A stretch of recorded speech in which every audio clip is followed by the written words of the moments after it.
Hi, thanks for joining us for the Family Plot, Gardening in the Mid-South. I'm Chris Cooper. It's spring and there are things to do to get ready for the growing season.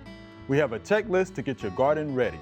Also, we will be pruning figs. That's just ahead on the Family Plot, Gardening in the Mid-South.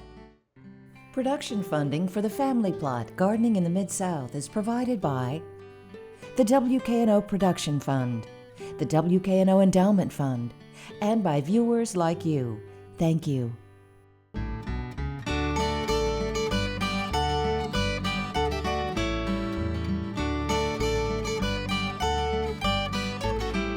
Welcome to the Family Plot. I'm Chris Cooper. Joining me today is Joellen Diamond. Joellen is the Director of Landscape at the University of Memphis, and Mr. Bill Covart will be joining me later. All right, spring is here, right? Finally, yes. Finally, yes. Yes. So what do we need to do to get our garden ready for spring? Well, you know, one of the first things that I like to do is go out to the perennials and cut anything down that has died from the year before. I collect it, and whatever is not diseased, I go ahead and put that in the compost pile. Okay, makes sense to me. Another thing to do is usually about late winter, early spring, the ornamental grasses, the leaves start breaking up and falling everywhere. So to prevent that, it's good to go ahead and cut them down. Now, cutting them is relative because some of them are 10 feet tall, so you don't have to cut them clear to the ground. Okay. But just cut off the majority of the leaves on whatever size of perennial grass that you have. And then, you know, again, if it's not diseased, put it in the compost pile. Okay. Let me ask you a question about that. So what would you use to cut the ornamental grasses? Well, you know, people use different things. Head shears people have used. I've seen people have the blades on a weed eater that they'll just trim around with it. Some people just use head shears and just hand, you know, prune them down like that. So whatever, you know, means that you have, but it's best to cut them down because you don't want them to, they're just going to go everywhere and make your yard look messy. Okay, good. So get those down. Also, it's also time to cut monkey grass or liriope down. There's a reason for that, though, because if you'll see on it, almost all of them have some kind of little brown spots and stuff, but of course that's anthracnose. And you've got to cut it and remove it and get rid of it. You don't put that in the compost pile. Right. If you have a chronic problem with it during the year, you may want to start spraying it bi-weekly with chlorothalonil product, but you're going to have to do it for several months. You know, bi-weekly for several months to get that under control. Yeah, and read the label on that, please. Definitely read the label. Follow the directions. After you're cleaning up your perennial beds and your perennials like that, if you have some parts of the country, you have to actually wrap some tender perennials. They'll put straw down in them like roses and stuff. You need to unwrap them because if we start getting spring rains, it could cause rot problems in there. So we just want to get those unwrapped as soon as possible. And as far as spring, is the second best time to plant trees and shrubs. Or anything. You know, fall is the best because you got the warm weather and you have the warm soil, which encourages root growth. In the spring, you may not have the warm soil so much, but you've got pleasant temperatures and it's still cool enough that you've got enough chance with the spring rains to get the roots established in the beds before the summer comes. Okay, that's good to know. So second best time to plant plants. And of course there's fruit trees. Oh yeah. If you have fruit trees, it's best to prune them before the buds and leaves come out on them. So you can see crossing branches and just see the form of the tree. Horticulture oil would be a good thing to put on the plant after you finish pruning it. This will keep down scales and mites and things that come out, you know, before the flowers appear on the fruit trees. And then, of course, follow the guidelines of your local extension agent. They'll have a fruit and nut tree spray program. Just follow that and read the labels on your chemicals that you're going to apply for your particular fruit tree. Lawns. You know, cool season grasses like Kentucky bluegrass and fescues are great to plant during this time of year because the night temperatures are in the 50s and 60s, which is ideal for them to germinate. So renovating your lawn with cool season grasses is good, plus just renovating your lawns. Sometimes people will dethatch in the spring and apply, you know, top dressings and fertilizer a little later. So great time to renovate lawns is in the spring. Okay. pruning ornamental trees there we like go. crepe myrtles. Again, like the fruit trees, they don't have leaves on them, so you can see all of the branching pattern. It's a lot easier to cut it this time of year. And if you need to keep it under control of a certain size, hopefully you've gotten a variety that gets the ultimate size that you want. But if you don't, you can prune it down this time of year and see the branching pattern. And I would make sure you inspect your crepe myrtles for crepe myrtle bark scale too. Yes. Just in case. Because you can spray some horticulture oil before the leaves appear Yes. to control that. Yes. Now, the big one, vegetable gardens. Yes. This is what everybody wants to do. Everybody Right? wants to That's get right. into the veg. So cool season crops are great to start in the spring. Root vegetables like carrots and turnips, beets, parsnips, radishes, and then all your leafy greens like your lettuces, your endive, your radicchio, arugula, spinach, all good time of year to plant. Your cruciferous vegetables like broccoli, cauliflower, kale, cabbage, collards, Brussels sprouts. In fact, we have this part of the country, we don't have that severe a winter usually. Usually, right? Usually. Right. And so I planted broccoli this last fall, cool. and I've just this last week have harvested another whole section of broccoli. Nice, so nice. yeah, good time of year for that. Also some kohlrabi green peas. I've just planted some green peas in my garden. I have a nice cattle fencing put up, and I put a row on each side of the cattle fencing, and that'll grow up and do well this spring. Fava beans, and of course, if you're in the heat zones, probably 7 through 10, potatoes. This is a good time of year just to plant potatoes and harvest them before it gets hot outside.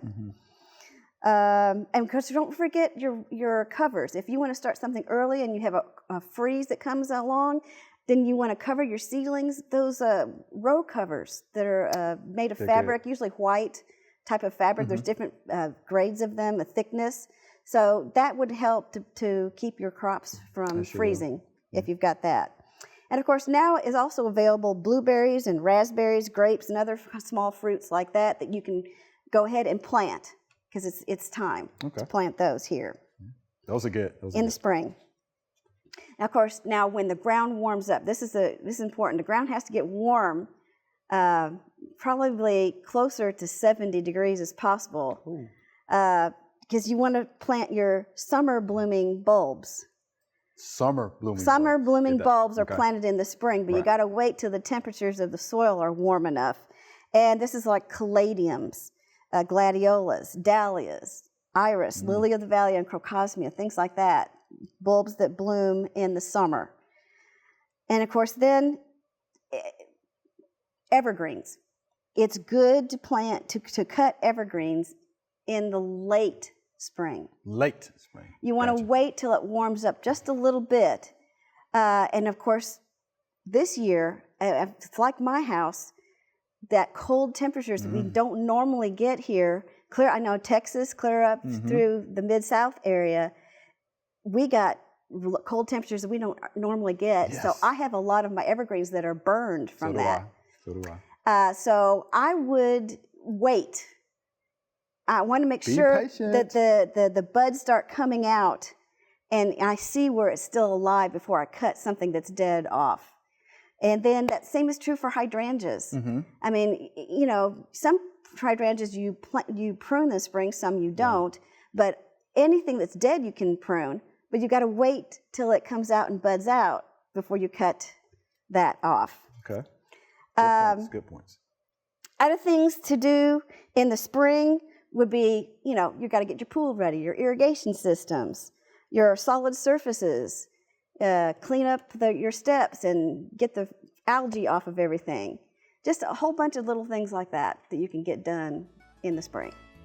All right, so that's our spring checklist. Spring checklist. Sounds good to me. All right, thank you, Joella. Appreciate that. You're welcome.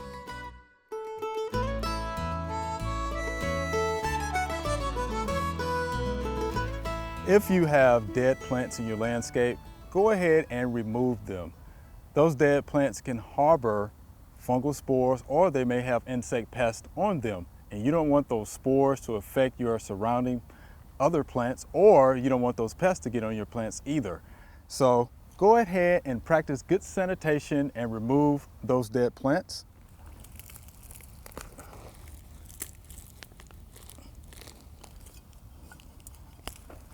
Okay. And if you would, be a good citizen scientist, right? Inspect that plant material to see why it possibly didn't make it.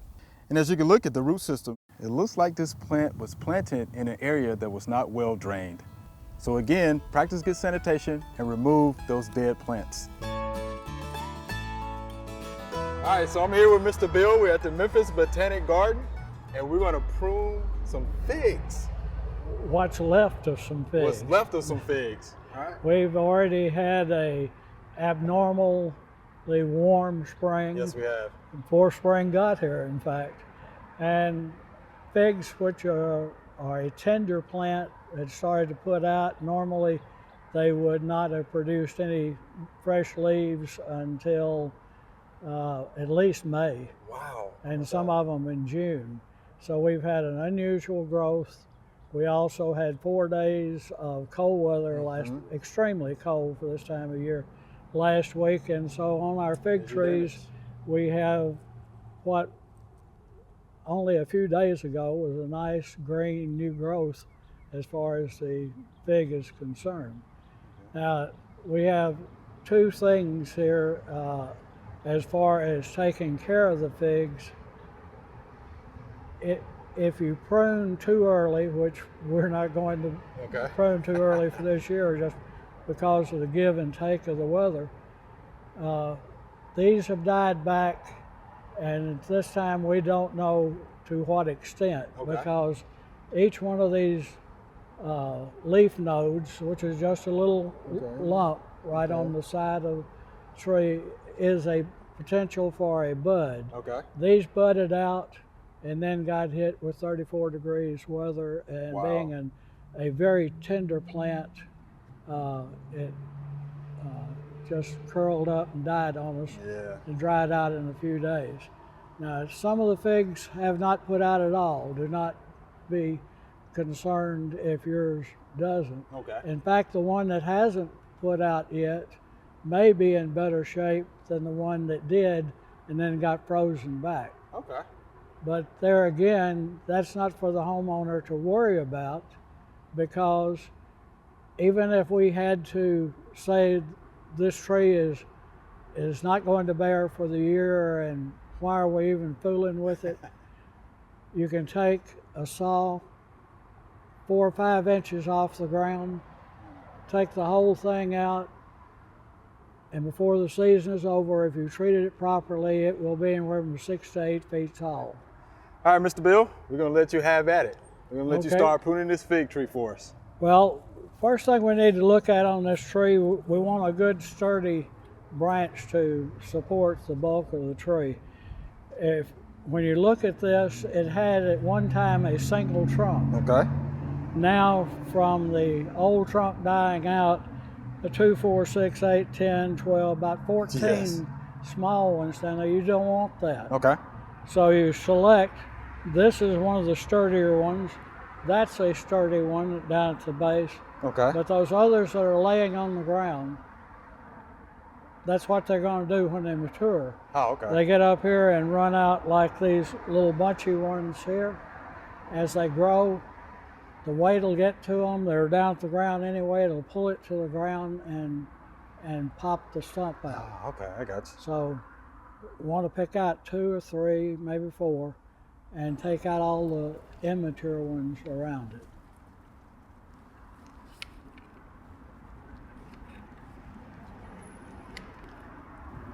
These leaf nodes right here are pointing all different directions. If you cut it in here where the leaf nodes are thick, you're going to get a burst of little limbs in there. Very desirable for a small tree. And you want limbs with leaf nodes for making fruit, not a long, spindly plant like this one is coming. All right, if you want to have figs to eat, but you don't have a huge amount of space, then you might want to come in here about head height and do your cutting. The problem is if you do your cutting too soon, as some of us had done, because I had to, I was shaping my tree for visual effect as well as bearing fruit. But by pruning it back early, this is a fairly hollow stem right here. And if you get a little moisture in there and then the frost with it, it'll just explode the limb on occasion if it's extreme. So we've got 6 liters here. I would take 2 more out, but most gardeners do not prune as much as needed to be pruned. They're always afraid they're going to ruin the plant, whether it's a fig plant, any of the fruits that are clustered on there. You're doing yourself a disfavor if you don't thin them out. The ones over here at the Botanic Gardens, when we had an orchard here, we had a general rule of 5 inches apart on fruit. People get very upset when you tell them that, but you'll have more poundage of fruit if you properly pruned it than if you just let it stay there. Also, when you make a cut this severe, pick out which way you want the replacement limb to come. You've got a marker there already on the plant where the leaf node's going to come out. So that one, if cut off here, is going to go this direction.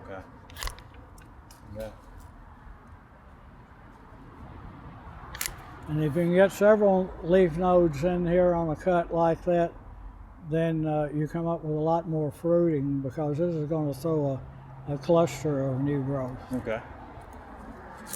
Gotcha.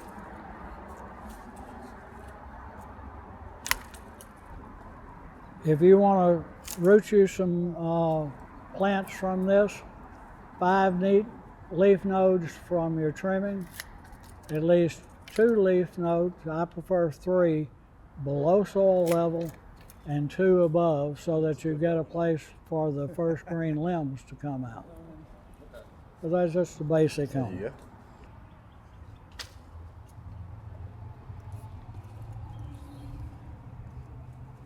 That one doesn't need to be in here at all. It's running parallel to the ground, not upright. Okay.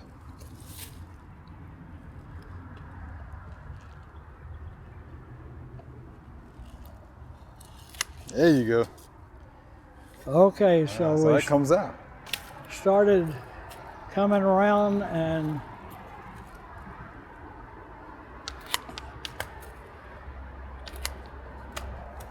one more cut.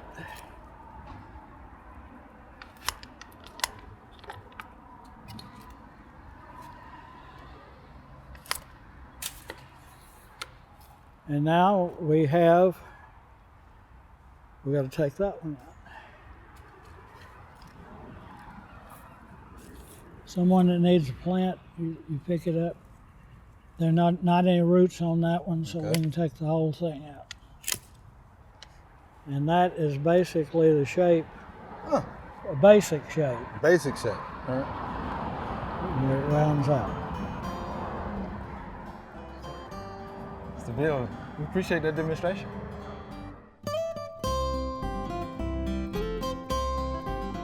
This last fall, before we had killing frost, I decided to take some cuttings of my coleus, and they have rooted. And instead of just putting them right down in the ground, I like to pot them up in a container for a few weeks and then put them in the ground. When you're taking them out of the container, the roots were all tangled, so you have to gently separate each of the stalks from the other roots of the other plants.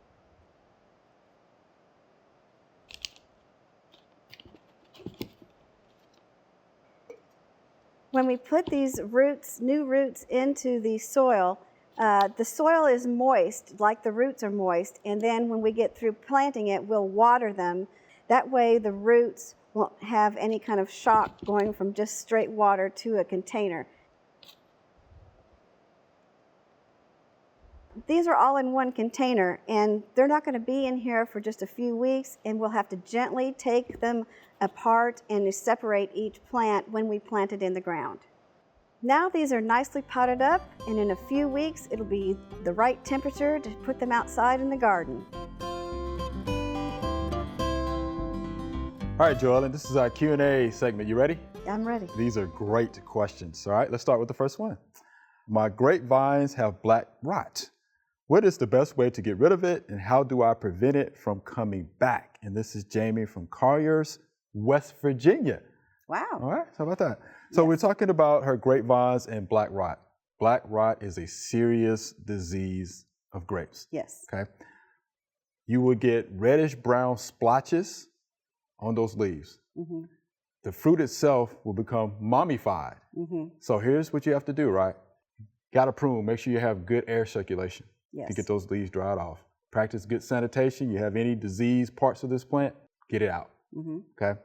You can use fungicides. So we talked about a spray schedule before. Yes. Yeah. So check with your local extension office. Get you one of those spray schedules. Orchard spray is probably what it's going to be, or fruit tree spray or something like that. But it has to contain something like Captan, Immunox, or Mancozeb.